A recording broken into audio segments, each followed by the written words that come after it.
Imagine uma pequena cidade no interior do Brasil, onde o vento sopra frio e as histórias antigas nunca morrem. Em Vila Lobos, todos conhecem a lenda do lobisomem.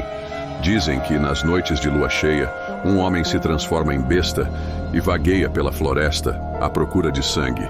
Para muitos, é apenas um conto para assustar crianças. Mas naquela noite, algo mudou. O corpo de um fazendeiro foi encontrado dilacerado nos arredores da mata. Marcas de garras profundas, ossos quebrados e um rastro de sangue que desaparecia entre as árvores. O delegado da cidade, Ricardo, um homem cético, não acreditava em monstros. Até então, pense em uma floresta silenciosa, onde o único som é o farfalhar das folhas ao vento. Ricardo decidiu investigar o caso pessoalmente.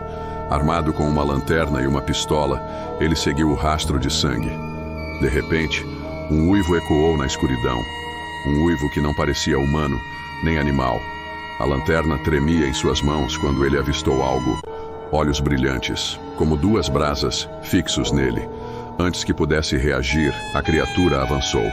Era grande, peluda, com dentes afiados e uma força descomunal. Ricardo disparou, mas a bala pareceu não fazer efeito. Ele correu, mas a criatura estava sempre atrás, até que desapareceu. No dia seguinte, Ricardo decidiu investigar a história por trás da lenda.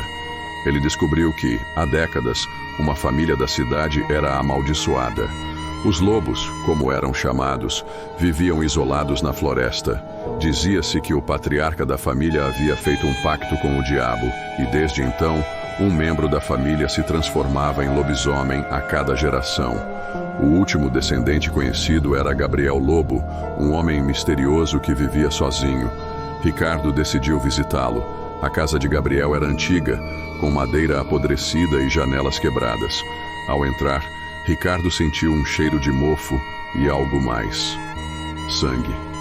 Gabriel era alto, de olhos penetrantes e uma cicatriz que cortava seu rosto. Ele negou qualquer envolvimento com os ataques, mas sua voz tremia. "Você não entende", disse ele. "A maldição é real e ela não pode ser controlada." Antes que Ricardo pudesse perguntar mais, um barulho vindo do porão chamou sua atenção. Gabriel tentou impedi-lo, mas Ricardo insistiu. O que ele encontrou lá embaixo o deixou sem palavras. No porão, havia correntes grossas presas às paredes, manchas de sangue no chão e uma jaula. Dentro da jaula, roupas rasgadas e marcas de garras. Ricardo olhou para Gabriel, que agora parecia desesperado. "Eu tento me prender todas as noites de lua cheia", confessou ele. "Mas às vezes, eu falho." Ricardo não sabia o que pensar. Ele estava diante de um homem que acreditava ser um monstro. Mas seria possível? Enquanto refletia, um novo uivo ecoou lá fora, mais próximo desta vez. A noite caía e a lua cheia começava a surgir no horizonte. Gabriel implorou para que Ricardo fosse embora, mas ele não podia deixar a cidade em perigo. De repente, Gabriel começou a se contorcer. Seus ossos estalavam, sua pele escurecia e pelos grossos brotavam de seu corpo. Ricardo assistiu em choque à transformação. Em minutos, o homem havia se tornado uma besta. A criatura quebrou as correntes como se fossem gravetos e avançou em direção a Ricardo. Ele disparou, mas a bala apenas a irritou.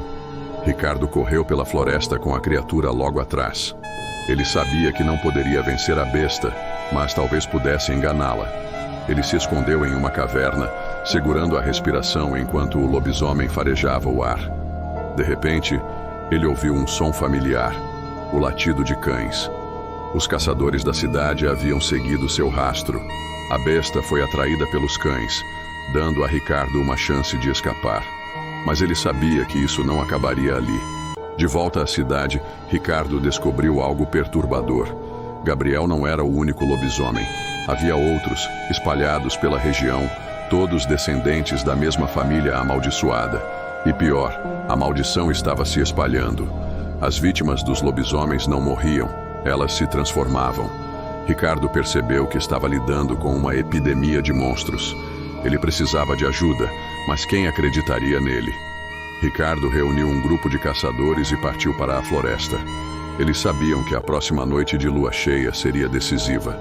Armados com balas de prata e armadilhas, eles esperaram. Quando a lua surgiu, os lobisomens apareceram. O confronto foi brutal. Muitos caçadores morreram, mas Ricardo conseguiu atingir Gabriel com uma bala de prata. A criatura caiu, voltando à forma humana em seus últimos momentos. "Obrigado", sussurrou Gabriel, antes de morrer. Com a morte de Gabriel, Ricardo achou que a maldição havia acabado. Mas, semanas depois, ele começou a sentir algo estranho. Dores no corpo, visões perturbadoras e um desejo insaciável por carne crua. Na noite de lua cheia seguinte, ele olhou no espelho e viu seus olhos brilharem como brasas.